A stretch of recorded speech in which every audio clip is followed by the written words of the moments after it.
Vada leaned wearily against the granite kitchen island and glanced at the clock. 6:30 in the evening. The workday in finance had dragged on forever. The annual report required verifying every single figure, every decimal point. Unbelievable. Barely in her early 30s, yet she felt like she was 50, Vada thought to herself. A dull ache pressed against her temples. Columns of numbers flickered before her eyes, even when she closed her lids. I have to make dinner, she thought, opening the stainless steel refrigerator. Inside, she found the chicken breasts she had taken out that morning to thaw, some tomatoes, carrots, an onion, and a bag of rice. Nothing complicated, just an ordinary weeknight dinner for an ordinary family. Vada pulled out a cutting board, turned on the faucet, and began washing the vegetables. The mechanical movement soothed her, distracting her from thoughts of work. Sterling should be home in an hour. Her husband worked as a project manager at a construction firm, and lately his schedule had become unpredictable. Sometimes he stayed late at the site, other times he disappeared in the middle of the day, claiming a meeting outside the office. Vada didn't think much of it. Everyone had urgent deadlines and overtime. Azura, her 8-year-old daughter, was in her room. Usually, the girl would greet her mom with happy shouts, stories about school, her friends, and her teacher, Miss Williams. But today, just like the last 2 weeks, the little one had been strangely quiet. She had arrived home from school, said a silent hello, and went straight to her room. She's probably just tired, Vada thought as she seasoned the chicken. This semester is always the heaviest. Spring break is coming up soon. She'll get some rest. She put the skillet on the burner, poured in some oil, and heard soft footsteps behind her. She turned around. Azura was standing in the kitchen doorway in her fuzzy pink bathrobe, barefoot, her braided hair a bit messy, face pale with bluish shadows under her eyes. "Azura, baby, are you hungry?" Vada asked gently. "Come here, help Mama set the table." The girl approached slowly and tugged at the hem of her mother's blouse. The movement was timid, unsure. "Mama." The voice was low, almost a whisper. "What's wrong, sweetie?" Vada turned off the burner and sat on a chair facing her daughter. Azura hesitated, twisting the edge of her robe. Then she lifted her eyes. In them, Vada read a plea mixed with fear. "Mama, can I stop taking the pills the lady gave me?" Vada froze. Dozens of thoughts raced instantly through her head. What lady? What pills? When? Why didn't she know anything about this? "What lady, Azora?" she asked, trying to keep her voice calm so as not to scare the child. "And what pills?" "Well, Daddy's friend, the lady colleague, she comes when you're at work. She says they're vitamins to help me study better. But after I take them, I get so sleepy. Then I wake up and it's already dark and my head hurts." Vada's heart began to beat faster. She felt the skin on her face go cold, the muscles in her neck tense up, but she couldn't show her fear to her daughter. She couldn't scare her. "Listen, Azura," Vada said slowly, holding her daughter by the shoulders. "Bring me those pills, please. Show me the bottle. It's in my room, in the desk drawer. The lady said it's a secret, that if I'm a good girl and take the vitamins, Daddy will give me money." "Go get it," Vada asked, trying to force a smile. Azora nodded and ran off. Vada stood up from the chair and leaned against the wall. Panic invaded her. Her thoughts were jumbled. What colleague? Sterling's company was mostly men. Who is this woman giving her child some kind of pills? And why did Azora fall asleep after taking them? The girl returned a minute later with a small plastic bottle in her hand. Vada took it and looked at the label. No identifying brand, just a white paper sticker with handwritten text, "Vitamins." Inside were round, white tablets. "Thank you, honey," Vada said, hiding the bottle in her pocket. "Go lie down for a bit in your room. Watch some cartoons. I'll call you when dinner's ready. And wash your hands. We'll eat soon. And don't take anything else, okay? Mama will handle these vitamins." Azora obediently went to her room. Vada pulled out her phone and quickly texted her friend, Dr. Zinnia, who worked at the urgent care clinic down the street. "Zinnia, I need urgent help. Can you check some pills? Someone gave them to my daughter, said they were vitamins. I want to verify. I'll be there tomorrow morning." The reply came almost instantly. Come by at 8 before round start. We'll check them. Vada put the phone away and returned to the stove. The panic didn't leave her, but she had to make dinner. She had to behave as usual to not arouse suspicion. Suspicion from who? From Sterling. She couldn't believe her husband knew about some pills for her daughter. Sterling loved Azora. He had always been an attentive father. He played with her, read her bedtime stories, helped her with her homework. He couldn't consciously give the child something harmful. So this woman was acting behind his back. The thought was terrifying, and Vada tried to push it away, but it kept coming back. It insisted on being in her head. What if Sterling knew about the pills? What if he was aware of who was coming to their house when Vada wasn't there? The apartment door opened, and Sterling appeared. Tall, athletic build, wearing a dark jacket and jeans. He was smiling broadly as always. "Hey, babe." He walked over and kissed Vada on the cheek. "Smells good. Chicken?" "Yeah," Vada replied briefly, not taking her eyes from the skillet. "Is Azora home?" Sterling asked, taking off his jacket. "She'll be out in a minute." Sterling went into the living room, and Vada heard him turn on the TV. A normal evening, a normal family, but something had shifted inside her. Everything had tightened with anxiety. During dinner, Vada watched her husband and daughter in silence.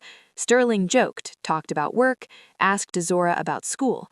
The girl answered in monosyllables, picking at her rice with her fork without appetite. Sterling didn't notice her depressed state, or he pretended not to notice. "Why are you so sad, Azora?" he finally asked. "Maybe you need to take some vitamins. A colleague recommended some good ones for the immune system."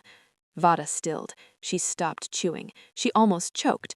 Azora raised her eyes to her father, then looked at her mother. "No, Daddy, I don't want those vitamins anymore. Mama is going to buy me different ones," the girl said quietly. "Suit yourself," Sterling shrugged and continued eating.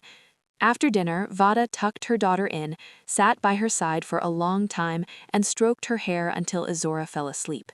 The girl slept restlessly, tossing and turning, murmuring something in her dreams. Vada left the child's room and closed the door behind her. Sterling was sitting in the living room, absorbed in his phone. Vada walked past him without a word and went to bed, but she didn't sleep. She lay with her eyes closed, listening as her husband brushed his teeth in the bathroom, as he lay down beside her, and as his breathing became regular and deep within a few minutes.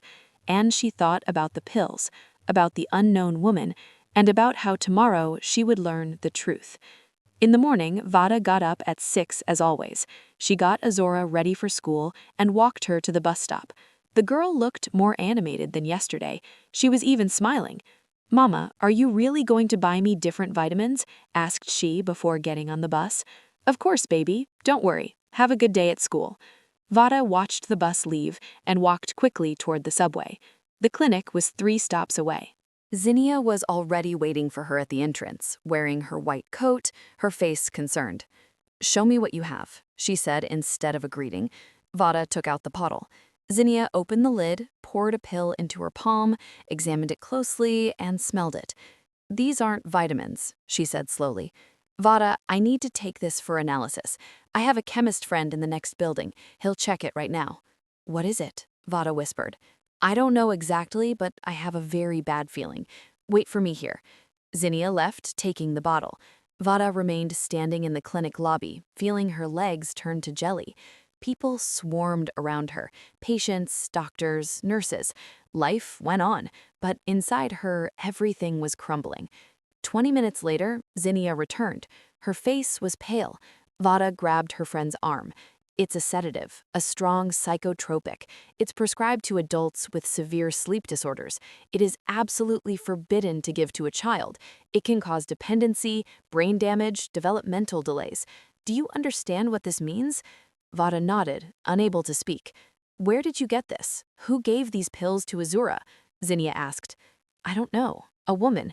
Azura said she's Daddy's colleague. She came when I wasn't home and gave my daughter these vitamins. Azura would fall asleep after taking them." Zinnia fell silent. Then she said firmly, "Vada, you must find out who this woman is, and you must go to the police. It is a crime to give psychotropic substances to a child without a prescription. Your daughter could have suffered serious harm." "I know," Vada replied. "I'll do everything. Thank you, Zinnia." She left the clinic, took out her phone, and called work. She said she would be a couple of hours late. Then she called an Uber and went home. She needed to check something. The apartment was empty. Sterling had gone to work at 7. Vada went into Azura's room and opened the desk drawer where her daughter kept her school supplies. There, under the notebooks, were several bills. Vada counted them. $700? Where did an 8-year-old get that much money? School lunches were paid in advance. Vada and Sterling rarely gave pocket money, maybe $5 or $10 for ice cream. $700 was way too much.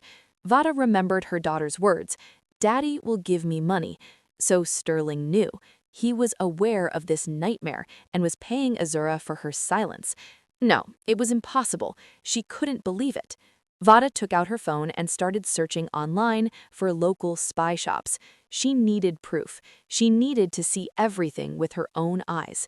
3 days passed. 3 days during which Vada lived in 2 realities. Externally, everything was as usual. Work, home, dinner, conversations with her husband and daughter. But inside, fear, anger, and mistrust had rooted. They devoured her from within. On Monday morning, after that visit to Zinnia, Vada had stopped by an electronics store. The clerk, a young guy with a polite, rehearsed smile, showed her several models of hidden cameras. She chose the most discreet one, a miniature camera camouflaged as a phone charger. It could be plugged into an outlet in the living room, and no one would suspect a thing. "Does the recording go to a memory card or the cloud?" Vada asked. "Both options," the clerk explained. "You can watch the video in real time through an app on your phone or download the file.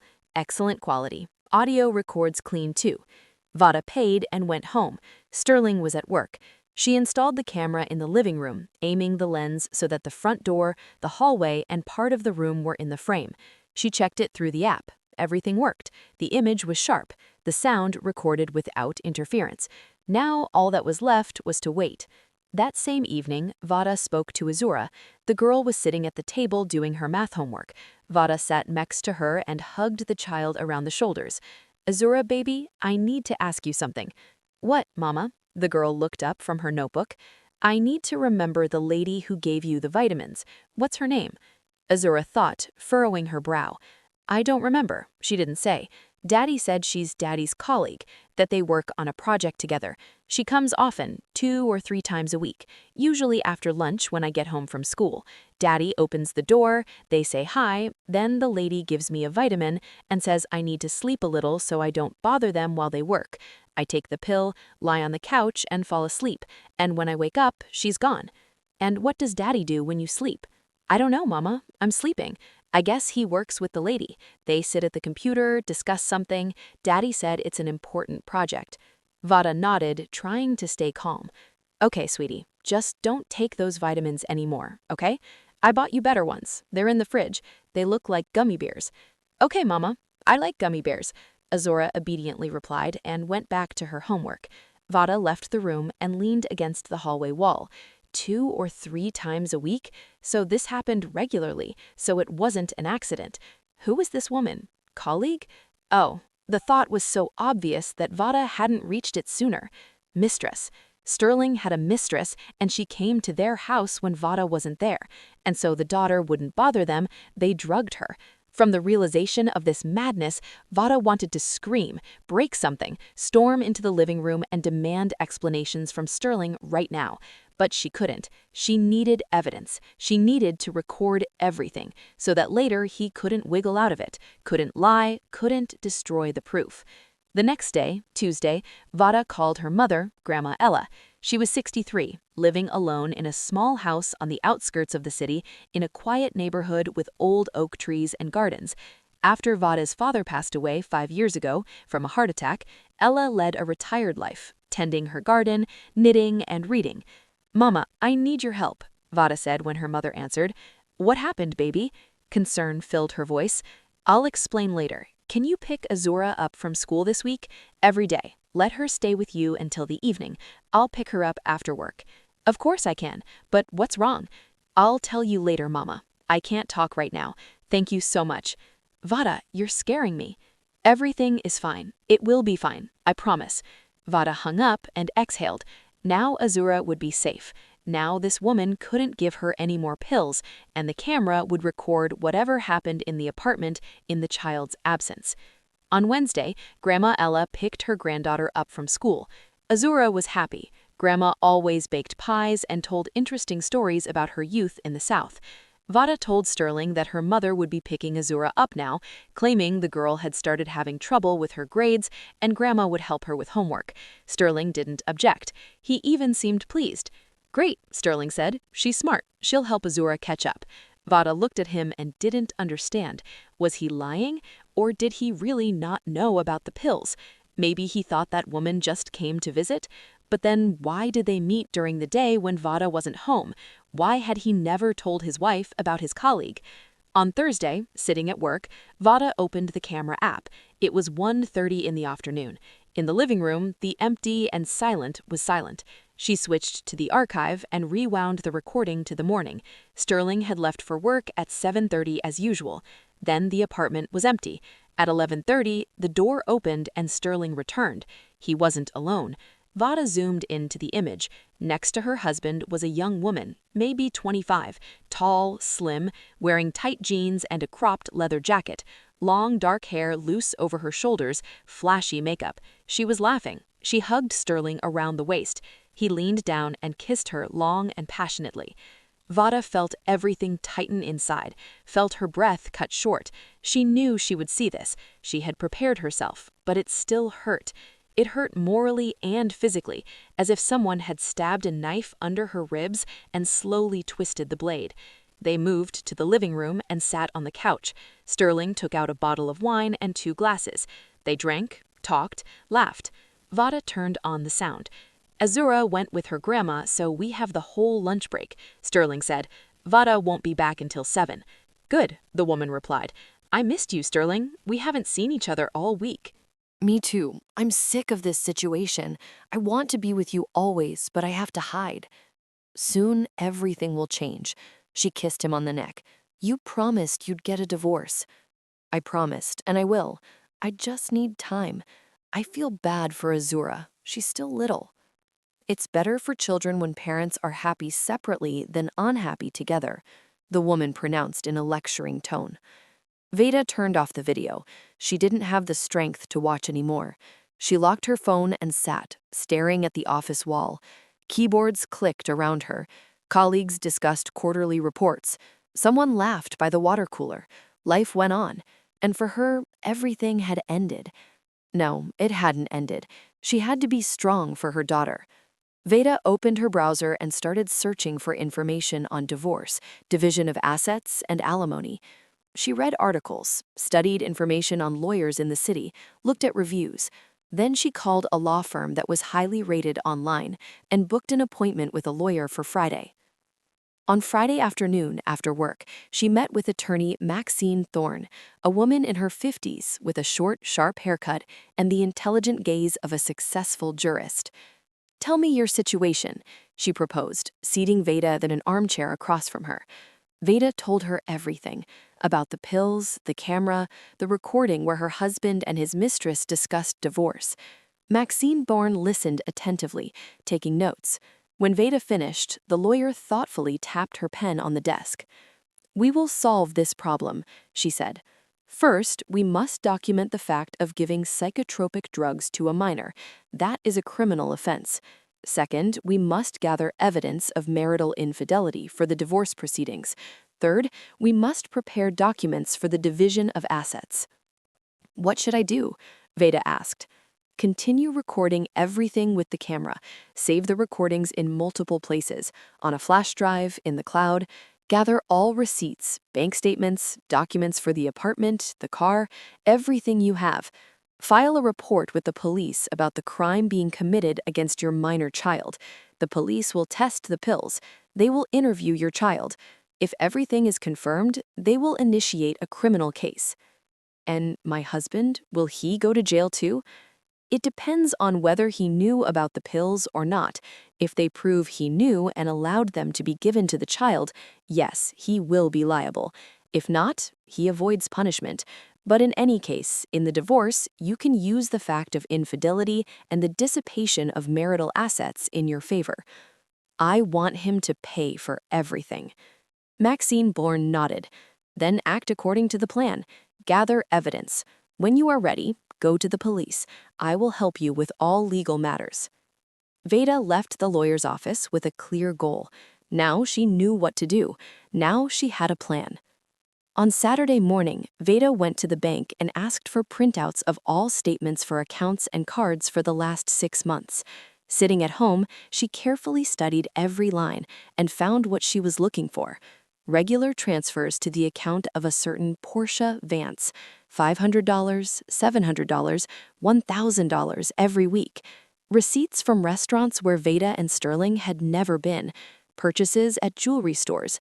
A bracelet for $3,000, earrings for $1,500, a trip to a hotel in the neighboring city for a weekend when Sterling was supposedly at a corporate training.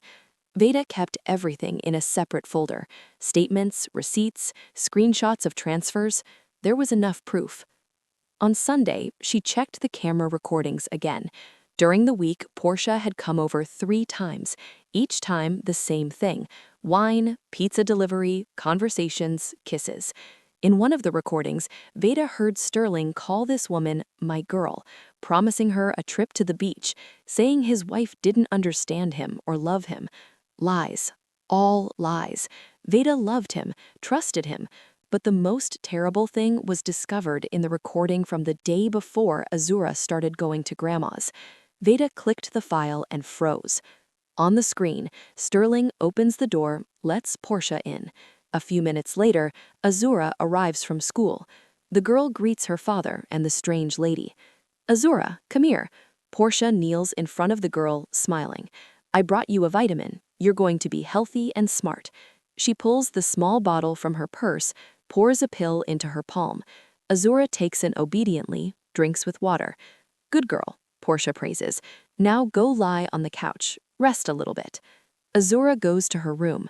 10 minutes later, she returns drowsy, lies on the living room couch, and closes her eyes. She falls asleep almost instantly. Sterling and Portia look at the sleeping child. Then they look at each other and start kissing. Veda turned off the recording. She had asked Azura not to take pills from the woman, but the girl apparently forgot that first day after their conversation. But at least she saw everything with her own eyes. She saw how this woman deliberately drugged her daughter. She saw how Sterling stood by and did nothing.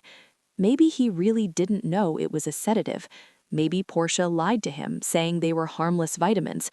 Or maybe he knew and agreed just so his daughter wouldn't bother him while he had fun with his mistress.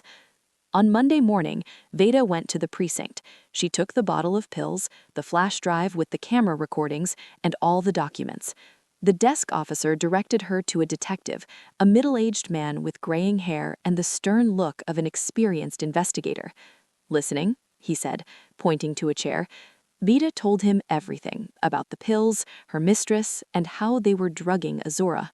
The detective carefully studied the documents, watched clips of the video. "All right, we'll take the report. We'll run a lab test on the substance.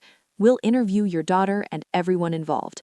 If the facts are confirmed, we'll open a criminal case regarding harm to a minor."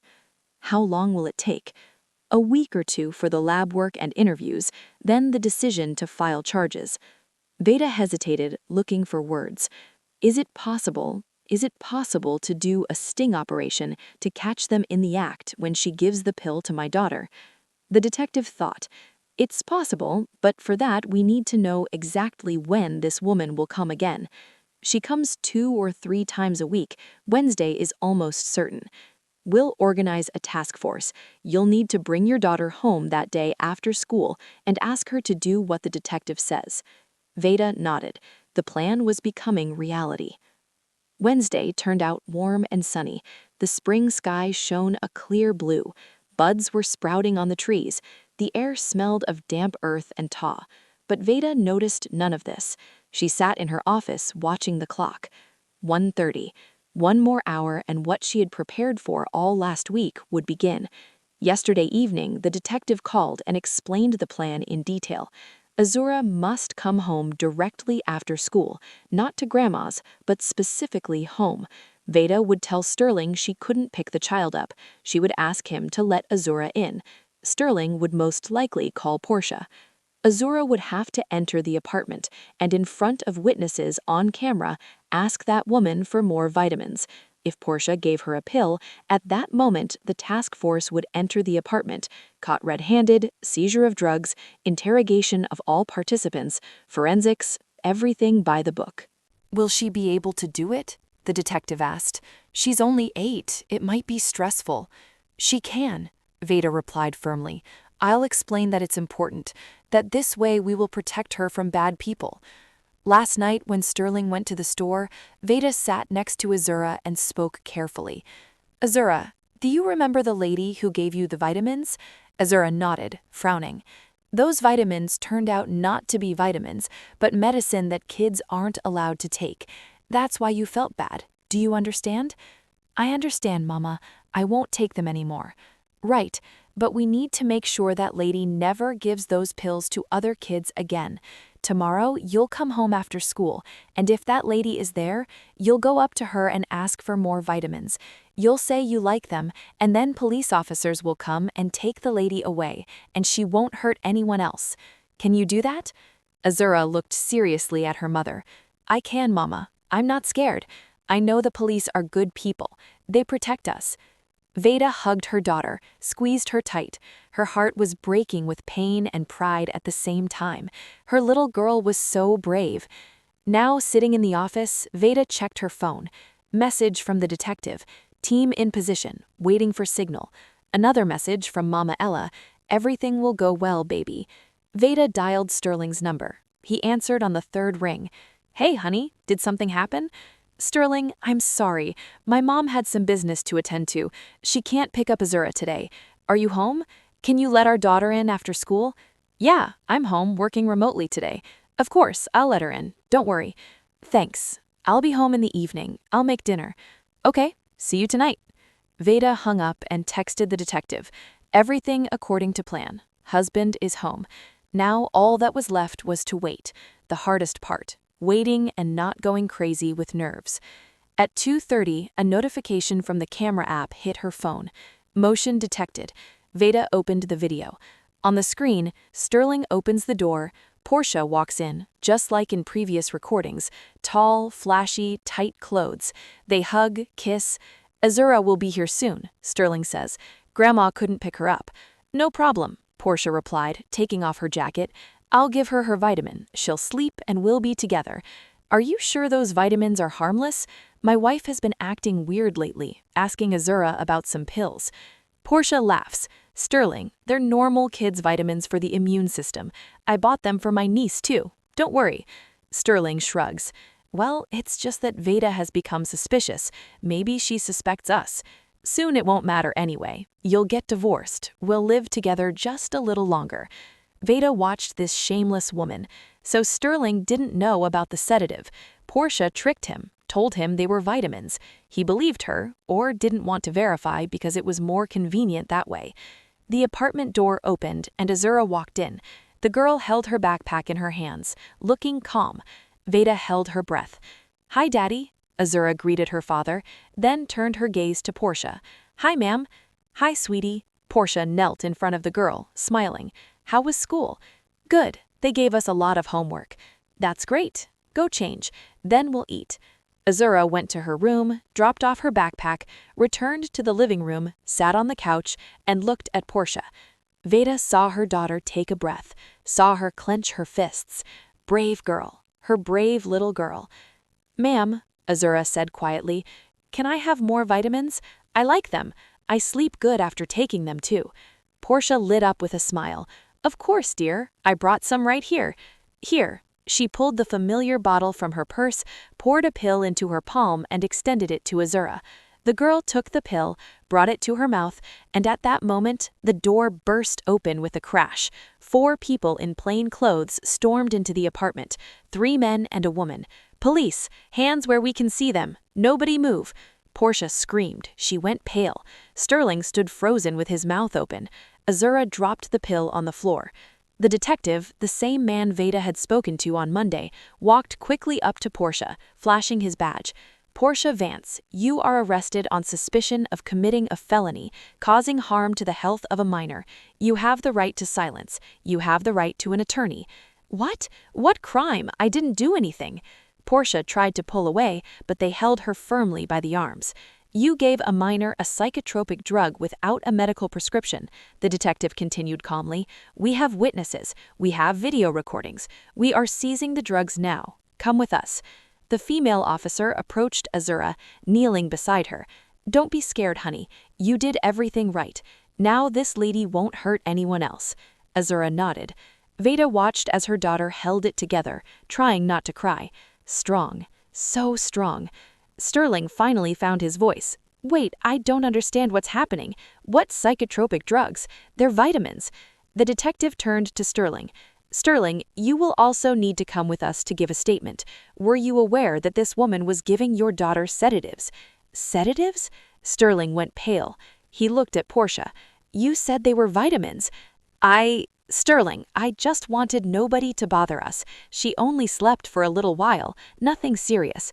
Portia tried to justify herself, but they were already leading her out of the apartment.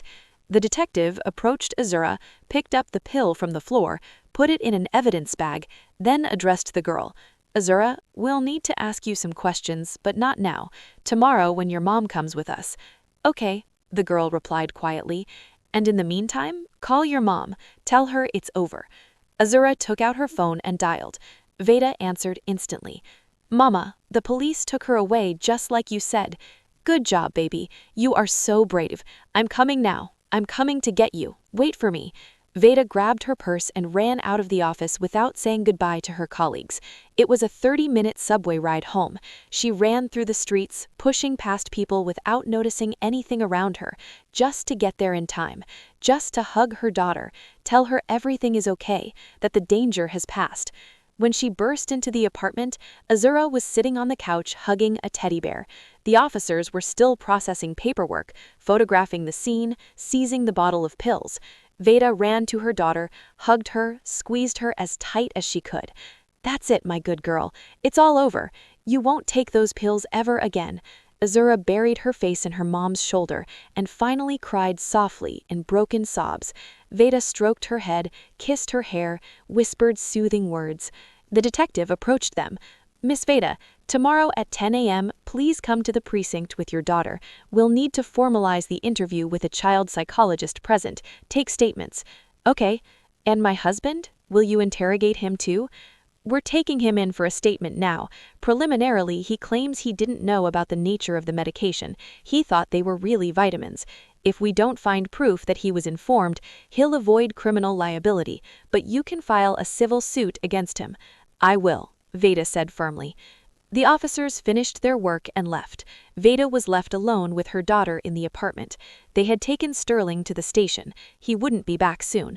Veda made dinner. Macaroni and cheese, Azura's favorite. They ate in silence, glancing at each other occasionally. Then Veda tucked her daughter in, read her the story of Cinderella, who went through all the trials and found happiness. Azura fell asleep to her mom's voice, calm and protected. Veda left the room and sat in the kitchen with a cup of tea. She thought about what was next. Divorce, division of assets, court, lawyers. It would be long and hard, but she would get through it. For her daughter, for herself. Sterling returned only at 11 at night. He entered the apartment silently, took off his shoes, walked into the kitchen. Veda was sitting at the table without looking up. "Veda," he began. "Don't," she interrupted coldly. "No explanations needed." "I didn't know about the sedative, I swear. She said they were vitamins." "You cheated on me. You brought your mistress into our house. While I was working, you were having fun here, in our apartment, in our bed, and our daughter saw it all, and your mistress poisoned her." "Veda, forgive me. I didn't mean to. It just happened." "Nothing just happens, Sterling. You made a decision. Now I'm making mine. Tomorrow I'm filing for divorce." Sterling slumped into the chair opposite, covered his face with his hands. "I ruined everything. I'm an idiot. I lost my family." "Yes, you lost it, and you will get everything you deserve in full, and I will make sure of that." They sat in silence for a few more minutes. Then Veda got up and went to the bedroom. She lay on the bed without undressing and stared at the ceiling for a long time. There were no tears, only emptiness and exhaustion. The next day, Veda and Azora went to the precinct. The investigator interviewed the girl in the presence of a psychologist. He asked how often Portia gave the pills, what she said when doing so, how the girl felt after taking them. Azora answered calmly in detail. The psychologist noted that the child was in a state of stress, but her psyche hadn't suffered critically. A week later, the lab results came back. The pills turned out to be a strong sedative from the benzodiazepine group, prescribed to adults, strictly contraindicated for children under 16. Regular intake could cause dependency, cognitive impairment, developmental delays. The detective called Veda and informed her. Criminal proceedings have been initiated. Portia Vance confessed completely. She showed where she got the meds, bought them online without a prescription. The goal? To sedate the child to spend time with her lover. Her husband was questioned as a witness. He confirmed he didn't know about the nature of the drug. Vance deceived him, told him they were children's vitamins. He won't face criminal charges, but could be subject to administrative liability for inadequate fulfillment of parental duties. And Portia, what awaits her? Considering the harm to the child's health wasn't severe, but the risk was serious, plus the fact she admitted guilt and repented, around 3 years in prison. The sentence will be handed down in 2 or 3 months. Veda nodded. Justice would triumph. This woman would pay for what she did to Azora, now remained dealing with Sterling. Veda sat in attorney Maxine Thorne's office, flipping through documents. In front of her was a stack of papers: divorce petition, inventory of marital assets, bank statements with transfer sums highlighted to Portia, receipts from restaurants and stores. There was enough proof of infidelity for the court to side with Veda. "The apartment is in both names," Maxine Thorne clarified, reviewing the property deeds. "Yes, 3 bedrooms, bought with a mortgage 6 years ago, paid off completely. Market value is around $450,000. 1 car in Sterling's name, bought 4 years ago, worth about $30,000 now. Savings, deposits, $150,000 in joint money. Plus, I have a personal account with $30,000. That was money from selling my old car before the marriage." Maxine Thorne nodded, making notes. "Good. In the divorce, all assets acquired jointly are divided 50-50. We'll have to sell the apartment, split the money. Sell the car, or one spouse buys out the other's share. Savings split in half. Your personal deposit stays with you. It's not community property." "And the compensation?" I asked. "He spent our joint money on his mistress. Transfers, gifts, restaurants. I calculated everything from the last 6 months, around $35,000. We will file a claim for dissipation of marital assets within the divorce suit. With such evidence, the court will grant it. He will be obligated to return half of the spent funds to you, $17,500. And the child, Azora, will stay with you, without a doubt. Considering the circumstances, the father's infidelity, the fact that the child was exposed to danger in his presence, even if he didn't know about the sedative, the court will definitely determine the child lives with you. Sterling will pay child support and will have the right to see the child according to an agreed schedule." Veda exhaled. Everything was going according to plan. Terrible, painful, but according to plan. "When do we file?" "I've prepared all the documents. We can file tomorrow. The first hearing will be scheduled in about a month. Considering your husband will hardly object to the fact of infidelity and the asset division, the process will take 2 or 3 months max." "Good. File it." The next day, the divorce petition was filed in the district court. Sterling was served the summons a week later. He came home gloomy, holding an envelope. He walked silently into the kitchen where Veda was making dinner. "So, you decided anyway?" he said quietly, dropping the documents on the table. "Yes, I decided." "I thought you were joking, Veda. Maybe we can still fix everything. I cut all ties with Portia. I'll be a model husband." Veda turned to him, and in her eyes he saw so much coldness and contempt that he fell silent. You deceived me. You brought your mistress into our house. Our daughter saw a strange woman acting like she owned our apartment. Azora was being poisoned with sedatives while you were having fun. You spent our money, money we were saving for vacations, for our daughter's college fund, on your mistress. And you think everything can be fixed? I didn't know about the sedative. How many times do I have to repeat it? You didn't want to know because it was convenient for you. Convenient that the kids slept and didn't bother you. You didn't even ask what those pills were, where they were. You didn't care. Sterling lowered his head. I really thought they were vitamins. Portia said they were for the immune system. So you trusted a strange woman unconditionally without even verifying what the pills were? That says a lot. They stood in silence. Then Sterling took the envelope and went to the bedroom. Vada went back to the stove, but the stress was taking its toll. She couldn't force herself to keep cooking. In late May, the first court hearing took place. Vada came with her lawyer, Sterling with his, a young man with glasses who didn't look very confident. The judge, a stern woman in her mid-50s, studied the case materials closely. "Mr. Sterling, do you admit to the fact of marital infidelity?" she asked. Sterling stood up. "I admit it, Your Honor." "Do you agree with the division of assets in equal parts?" "I agree."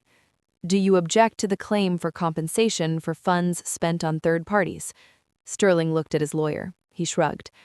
"I do not object." "Good. On the question of determining the minor's place of residence, what is your position?" "I agree that my daughter should live with her mother. I request visitation rights every weekend." Vada stood up. "Your Honor, I object to weekly visits. I request a schedule of twice a month on Sundays during the day. Considering the circumstances of the case, I believe the child needs time to recover psychologically." The judge nodded. "I will take your position into account." Hearing adjourned for 2 weeks. The next hearing, June 10th, the court issued the judgment. Dissolve the marriage, sell the apartment, divide the proceeds equally, transfer the car to Sterling with a compensation payment to Vada of half its value, divide savings in half.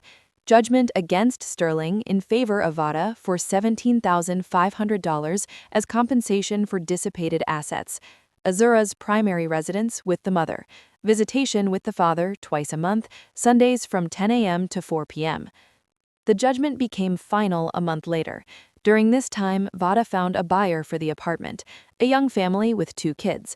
They agreed on $440,000. Each of them walked away with $220,000. In mid-July, Vada and Azura moved in with Grandma Ella. Grandma's house was on the edge of town, a 2-story place with an attic, a small garden, and a vegetable patch. Azura was given a room on the 2nd floor with windows facing the apple trees. The girl was happy with the move. It was quiet here. It smelled of herbs and fresh bread that Grandma baked. "Baby, y'all can live here as long as you want," Ella said, pouring tea. "There's plenty of room, and I'm happy to have you." "Thanks, Mama, but it's temporary. I'll find my own place. We need our space." Vada started looking for housing. She considered 2-bedroom condos in different neighborhoods. She wanted to find something close to Azura's school, so the commute would be easy. In late August, she found a suitable option, a 2-bedroom condo, 900 square feet, 5th floor, recently renovated, good neighborhood infrastructure. Price, $200,000. She bargained down to $190,000. She closed the deal in early September. Moving into their own apartment was joyful. Azura helped unpack boxes, arrange books on shelves, hang curtains. They bought new furniture, a sleeper sofa in the living room, a separate bed for Azura. They furnished the kitchen simply but cozily. Potted flowers appeared on the windowsills. "Mama, can we get a puppy?" Azura asked one evening while they were watching a movie together. Vada thought, a dog is responsibility, expenses, time for walks. But on the other hand, Azura needed a friend. After everything that happened, the girl had become withdrawn. She stopped talking to classmates, would come home from school and stay in. A dog could help her open up. "Which one would you like? A spaniel or a retriever? Big and kind." "Okay, we'll look at the shelter. There are lots of dogs waiting for owners." That weekend, they went to the animal shelter across town. It was noisy. Dozens of dogs of different breeds and sizes were barking. The shelter worker, a woman in denim overalls, led them past the cages telling stories about the residents. And then, In one of the pens, Azura saw him. A medium-sized brown dog with floppy ears and kind eyes sat in the corner with his muzzle on his paws. Breed, Cocker Spaniel mix. Age, 3 years. "What's his name?" Azura asked. "Roscoe. His owner moved overseas and couldn't take the dog. Roscoe is very obedient, affectionate, loves kids." Azura opened the gate and knelt down before the dog. Roscoe lifted his head, sniffed her hand, then carefully licked it. The girl laughed. For the first time in months, Vada heard that crystal-clear laughter. "Mama, can I keep him, please?" "Of course." They took Roscoe home that same day, bought a collar, leash, bowls, food, a bed. At home, Roscoe sniffed every corner. Then he lay down at Azura's feet and closed his eyes happily. He had found his family, and they had found him. Life began to improve. Vada went back to work after taking some time off. Azura started 3rd grade. The girl made friends with a classmate, Keisha. Together they did homework, walked Roscoe in the courtyard. Gradually, Azura became her old self, cheerful, open, curious. Sterling called occasionally, asking to see his daughter. Vada didn't object. According to the court order, twice a month. Azura went to see him reluctantly. She said Daddy was sad often, that he now lived in a small apartment on the outskirts, that he doesn't have a nice car anymore. Vada didn't feel pity. He had chosen that path himself. In October, Vada learned that Portia had been sentenced to 3 years in a minimum security prison. The sentence was handed down quickly. Portia fully admitted guilt, repented, asked for leniency, but the court was strict. She knowingly gave a child a dangerous drug, risking the minor's health for personal interests. 3 years. Vada felt satisfaction. Justice had triumphed. Time passed. Autumn turned into spring, spring into summer. A year had passed since Vada learned the truth. A year that changed everything. But she overcame it. She and Azura overcame it. Late that summer, on a warm August evening, Vada was walking Roscoe in the park near their house. The dog ran happily on the grass, chasing birds. Vada walked slowly, enjoying the peace. She felt good for a long time. "Roscoe, come," she called him when the dog wandered too far. Roscoe didn't react. He ran toward another dog, a beautiful large husky with gray and white fur and blue eyes. The dogs sniffed each other and started to play. "Luna, don't scare the other dogs," a male voice was heard. Vada looked up. Walking toward her was a man about 35 in a track jacket and jeans, handsome, with a nice smile. "Excuse me, she's too friendly," he said, approaching. "No problem, mine doesn't mind socializing either," Vada replied, smiling. "Beautiful dog, husky." "Yeah, her name's Luna, 2 years old, energy to spare. Yours is a spaniel mix." "Yes, his name's Roscoe." They started talking. Turns out the man's name was Emerson. He lived in the building next door, worked as a civil engineer. Divorced, no kids. Adopted Luna a year ago. Since then, he walked in this park every evening. "Strange we haven't met before," Emerson noted. "I moved to this neighborhood a year ago." "I see. Do you walk here often?" "Every evening. Roscoe needs walks. He's active." "Maybe we walk together. The dogs have more fun and we won't be bored." Vada thought, why not? He seemed like a nice person. Just walks, nothing more. "Okay," she agreed. Since that evening, they started meeting in the park regularly. They walked, talked about work, life, dogs. Emerson turned out to be an interesting conversationalist, educated with a sense of humor, attentive. Vada felt herself gradually thawing, learning to trust again. 2 months later, Emerson invited her for coffee. They sat at a table, drank coffee, talked about everything. When he walked her home, he held her hand. Vada didn't pull away. Another half-year passed. Spring returned to the city, bringing warmth, blooming, and a sense of renewal. Vada stood by the window of her apartment, looking at the trees blooming in the courtyard. Azura was doing homework at the table. Roscoe dozed in his bed. An ordinary, quiet, happy evening. In those months, a lot had changed. The relationship with Emerson developed slowly, without haste or pressure. They saw each other 2 or 3 times a week, walked, went to the movies, the theater. He met Azura. The girl was cautious with him at first, but gradually got used to him. Emerson didn't try to replace her father, didn't impose himself. He was simply nearby, kind and attentive. Their first outing together was to the amusement park.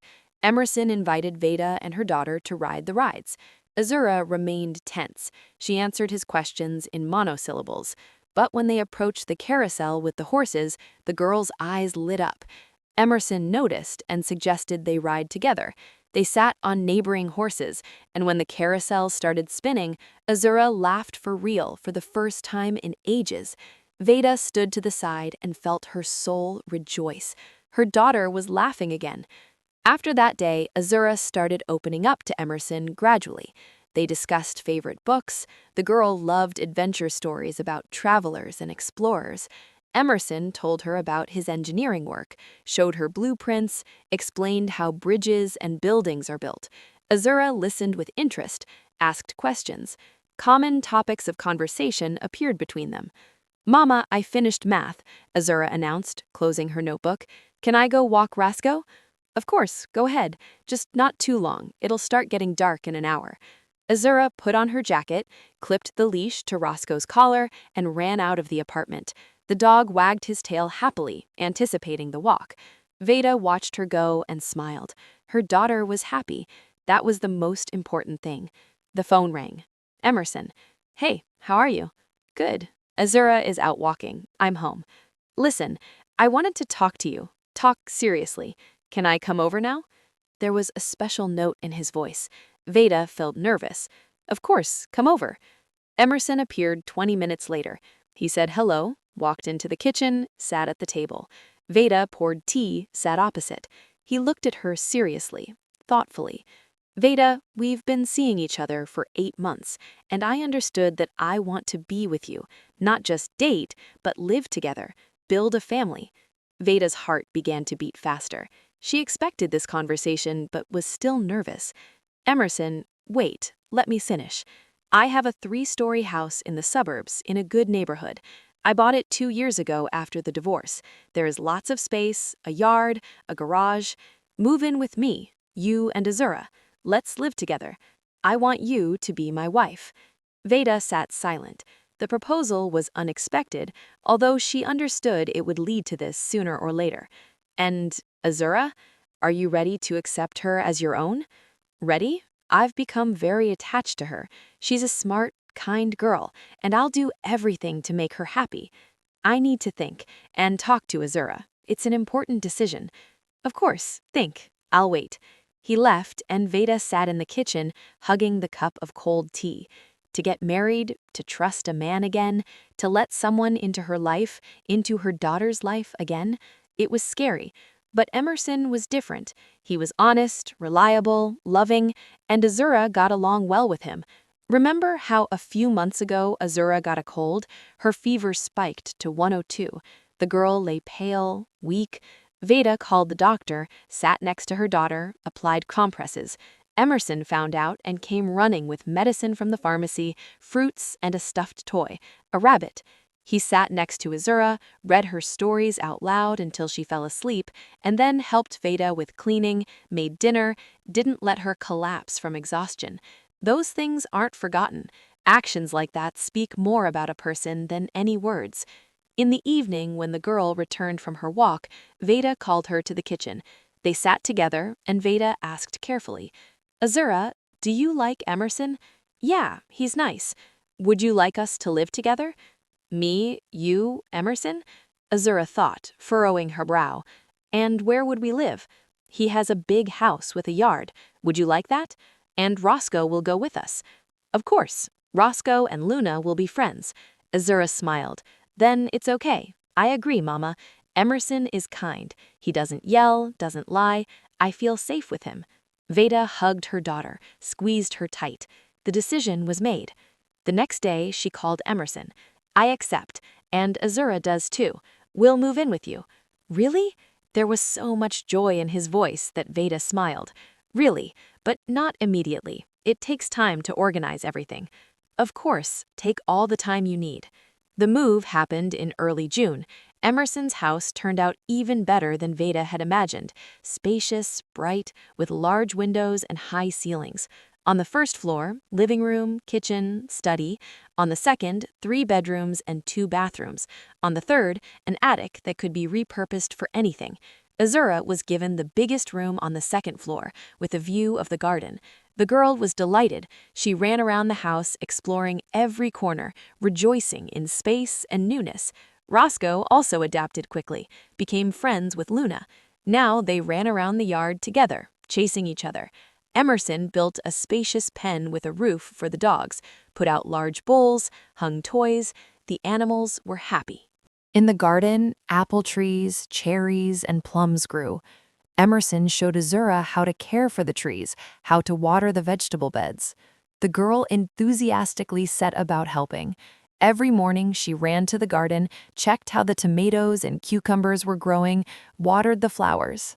A new hobby appeared, and Vada was happy watching her daughter bloom. In July, Vada and Emerson got married modestly at the courthouse in the presence of Azura and Grandma Ella.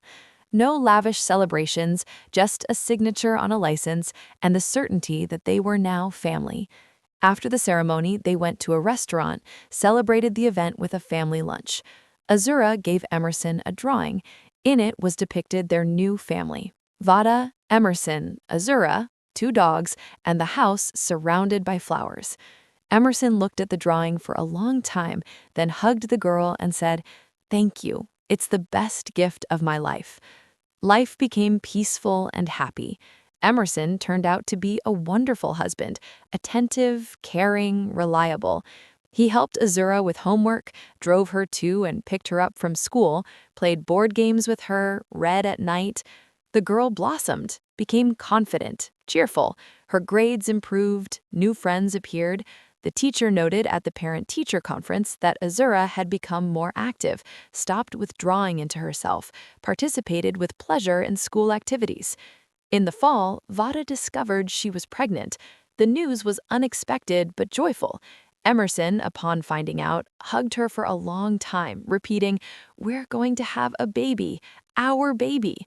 Azura received the news with calm and interest. "So, will I have a little brother or sister?" "Yes, sweetie." "Good. I'll help you with the baby, Mama. I'll teach him to read and draw." The pregnancy went easily. Vada continued working until maternity leave. She felt great. Emerson surrounded her with care, cooked, cleaned, didn't let her get tired. Azura also tried to help, set the table, washed dishes when it was hard for Mom, waited impatiently for the appearance of the brother or sister, prepared the room, chose toys. In April, exactly 2 years after their meeting in the park, a boy was born. They named him Julian, a strong, healthy baby with gray eyes and light hair. Azura became his big sister from day one, affectionate and Mom's main helper. She helped bathe him, rocked him when he cried, sang lullabies. She learned nursery rhymes, told stories to her brother, showed him colorful pictures. Julian reacted to her voice, smiled, reached out his little hands to her. Life was full of meaning and joy. Vada felt truly happy. She went through betrayal, pain, humiliation, and came out of that trial stronger. She found the strength in herself to break a toxic relationship, protect her daughter, and start over. And now she had a real family built on love, trust, and respect.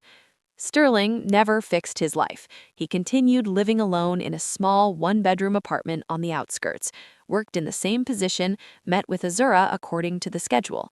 The girl said Daddy was sad often, that he regretted what happened. Once he asked Azura to tell Vada that he was sorry for his actions, that he understood what a mistake he had made. Vada listened and simply nodded. She didn't feel gloating, she simply understood that everyone gets what they deserve. Sterling made a decision, and now he lives with the consequences. Portia was still serving her sentence in prison. By law, she had a year left. Vada sometimes remembered that woman, young, beautiful, selfish.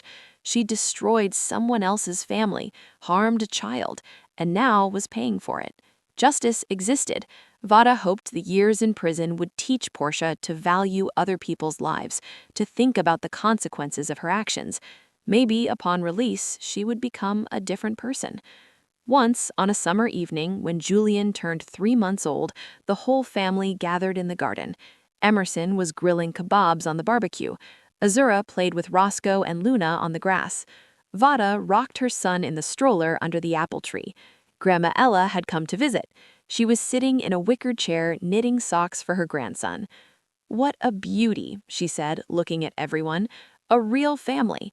I'm so glad, baby, that you were able to go through everything and find your happiness." Vada approached her mother, hugged her around the shoulders. "Thank you, Mama, for everything. Without you, I wouldn't have made it. You supported me when it was hardest." "You're strong, Vada. You did it yourself. I was just nearby." Azura ran to Vada, hugged her around the waist, cheeks flushed from running, eyes shining. "Mama, we are happy." Vada looked at her daughter, at Emerson turning the meat on the grill, at little Julian sleeping peacefully in the stroller, at her mother smiling at them with such warmth, at the two dogs running on the grass, at the sun setting on the horizon.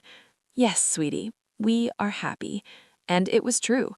Despite the pain of the past, despite the scars on the soul, they were happy because they learned to value what they have, because they went through trials and didn't break.